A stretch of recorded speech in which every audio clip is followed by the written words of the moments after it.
ሰላም ክቡራት ተኸታተልቲ መደብ ቤን ሚድያ ሎሚ ኣብ ኣሜሪካ ዓቢ ፖለቲካውን ቁጠባውን ምቅጥቃጥ ተፈጢሩሎ We do now have some breaking news to bring you out of the US Supreme Court. It has ruled against Trump's global tariffs. And Trump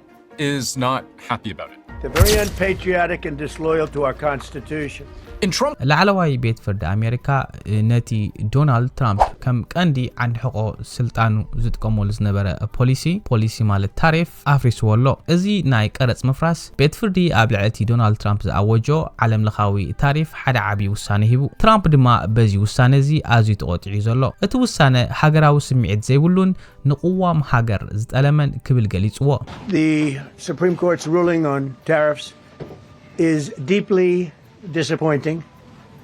It's terrible. We're taking in hundreds of billions of dollars. We'll continue to do so. كم تلمود ترامب فيك نيوز كم سلو يوتعيرو سلمنتا يوغن ازي تعريف اكاتعي كوين زلو اب عالم ناي ترامب اب رؤسو بتحساسبو اتيناس كنتنتنو ترامب اب عالمو تعريف مالت كله نجر كم زخونه يزارب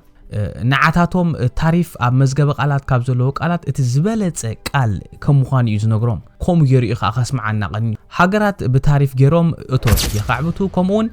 ኣብ ልዕሊ ሃገራት ጸቕጢ ክገብሩ ከም ዝኽእሉ እዩ ዝትንትን ታሪፍ ንዓታቶም መጥቃዕቲ ፍጽሙሉ መሳርሒ እዩ ንዕኡ ንምልዓል ድማ ከምዚ ውህብቶ ገይሩ ክሪኦ ቀኒሑ እስከ ደሓን ገለ ካብቲ ብድሆታት ዘይተገንዘቦ እንመልከት እቲ ዋና ጸገም ኣብዚ ዘሎ ትራምፕ ነዞም ታሪፋት ንምትግባር ዝተጠቀመሉ ምኽንያት ሃገራዊ ህጹጽ ዋን ወይ ድማ ናሽናል ኢመርጀንሲ ዝብል ሙስሊምነት እዩ ዝሙግት President Donald Trump ነቲ አህጉራዊ ህጹጽ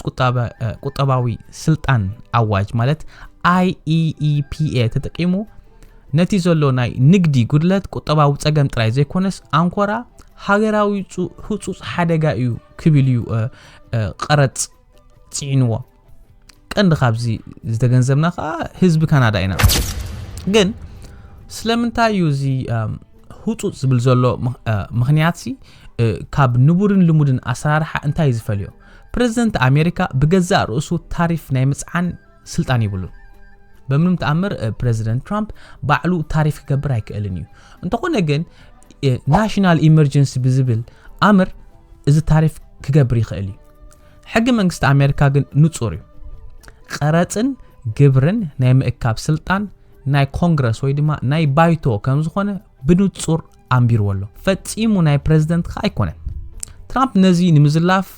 እቲ ናይ ህጹጽ ዋን ሕጊ ተጠቂሙ ሕጂ ግን ላዕለዋይ ቤት ፍርዲ ነዚ ኣገባብዚ ብ10 ቃላት ጥራይ ፋሕ ኣቢልወሎ እቲ ሕጊ IEEPA ንፕሬዝዳንት ታሪፍ ክጽዕን ስልጣን ኣይህብን 4 ነጥቢ እዚኣታ ኬስ ትዕጾ ዘላ ናይ ዶናልድ ትራምፕ ሓደ ነገር ክንርድኦ ዝግባአና ዝብለሉ ሓደ ነገር ኣብዚ ታሪፍ ማለት ግብሪ ማለት እዩ ግብሪ ታክስ ማለት እዩ ካብ ጁባ ህዝቢ ኣሜሪካ ተወሲዱ ናብ ቤት መዝገብ መንግስቲ ዝኣቱ ገንዘብ ማለት እዩ ብመሰረት ኣሜሪካ ድማ እዚ ስልጣን እዚ ንኮንግረስ ጥራዮም ሂቦሞ ቤት ፍርዲ ድማ ፕሬዝዳንት ብዘይ ንጹር ሕጊ ተጠቂሙ ብውልቁ ከም ዝለዓለ ዓቢ ግብሪ ክጽዕን ኣይክእልን ክብል ወሲኑሎ ኦኬ ቀጻሊ ስጉምቲ ናይ ትራምፕ ኸንንታይ እዩ ማለት ዶናልድ ትራምፕ በሓደ ፕላን ዝንቀሳቀስ ሰብ ኣይኮነን ፕላን ቢ ናቱስ እንታዩ እንታይ ትኻልእ ሓሳቡ ሕጂ እትሕቶ ቀጺሉ ክኸውን ዘለዎ ከአንታዩ እዚ ውሳኔ እዚ ኣብ ልዕሊ ካናዳ ሜክሲኮ ቻይና ዝነበረ ታሪፍ ዘይሕጋዊ ይገብሮ ማለት እዩ ኦቶማቲካሊ እንተ ትራምፕ ዝገበሮ ዝተጠቀመሉ መንገዲ ዘይሕጋዊ ኮይኑ ኣብ ልዕሊ ዘን ሰለስተ ሃገራት ከም በዓል ሜክሲኮ ካናዳ ቻይና ዝተገብረ ታሪፉን ዘይሕጋዊ ይገብረሎ ማለት እዩ ግን ሓደ ብዚ ክንጥንቀቀሉ ዘለና ወይ ድማ ምድንጋር ንኸይፍጠር መብርህ ክበኩም ድለ ዘለኹ ቤት ፍርዲ ታሪፍ ንምጽዓን ኣይኮነን ኣጊዱ ዘሎ ነተጻዕነ ታሪፍ ኣይኮነን ኣጊድዎ ዘሎ የግዳስ ነቲ ትራምፕ ዝተጠቀመሉ ኣመር ሕጊ ህጹጽ ዋን ዝብል ንዕኡ ብፍላይ ጥራዩ ዘይሕጋዊ ይልዎ ዘሎ ፍልሊ ኣለዎ እቲ ታሪፍ ኣይኮነን ዘይሕጋዊ ይልዎ ዘሎ እቲ ትራምፕ ዝተጠቀመሉ መንገዲ ነቲ ታሪፍ ንኽጽዕን እቲ መንገዲ ግን ኣይሕጋውን እዩ ኦኬ ትራምፕ ድማ ድሮ ናብ ፕላን ቢ ሰጊሩሎ እቲ ፕላን ቢ እንታይ እዩ ካልእ ብሕጋዊ መንገዲ ገይሩ ነቲ 10% ዓለማዊ ታሪፍ ዳግማይ ንምትግባር ሓድሽ ስራሕ ትእዛዝ ኤክስኪዩቲቭ ኦርደር ብዝብል ክፍር ምዃኑ ፍሊጡሎ ካብ ፋልማይሽ ዳሕራዊ ዝበሃል ሰሚዕኩም ኣለኹም ልክዕ ከም ኣዝያ በቲ ዓክትዎ በቲ የምጻ ጠቕላላ እዩ ዘይግድሶ ግን እዚ ናይ ታሪፍ ዛንታ ገና ይተወደን ንቡር ፕሬዚደንት ዝኸውን ደኣ ነይሩ እዚ ውሳኔ ብቤት ፍርዲ በቃ መድድምታ ፖሊሱ ምኾነ ነይሩ የግዳስ ትራምፕ ግን ነዚ ውሳኔ መሊሱ ስለ ዝቆጥዕ ዝያዳ ክደፍእ ዝገብሮ እዩ ዝመስል ዘሎ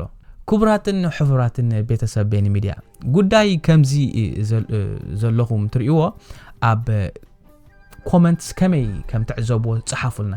እንታይ ይመስለኩም እዚ ናይ ካናዳ ጉዳይ ከብዚ ናይ ታሪፍ ይፍታሕ ይኸውን ዶ ዶናልድ ትራምፕ ይዓርፍ ትብሉ መቸም ሓድሽ ሓሬታ ኣብ ዝመጽእ ኣብ ሰዓታ ከም በረድ ኣጽፍፍ ኣቢለ ጥብ ከብላ ስለ ዝኾንኩ ንዓይኒ ከተበራትዑ ፕሊዝ ሰብስክራይብ ግበሩ ላይክ ግበሩ ሼር ግበሩ ሼር ከገበርኩም ከኣይትውጽኡ ናይ ሎሚ ጉዳይና ሓጻራ ነራ ነዚ ኸ ትመስል ነራ ኣብ ቀጻሊ ብሰፊሕ መደብ ክሳብ ንረኸብ ግን ተሓንኩኑ So they write this terrible defective decision, totally defective. It's almost like not written by smart people. And what they do, they don't even talk about it. Therefore, effective immediately, all national security tariffs under Section 232 and existing Section 301 tariffs, they're existing, they're there,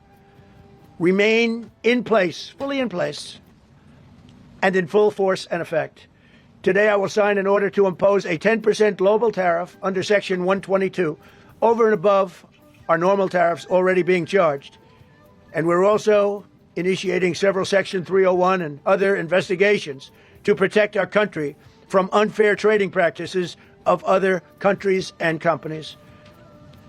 Thank you for your attention to this matter. And I say quite simply, which I've said for a long time, make America great again. And interestingly, we've already made it great, so I don't have to use that, but I don't think we'll ever give up on MAGA. MAGA is always going to be with us.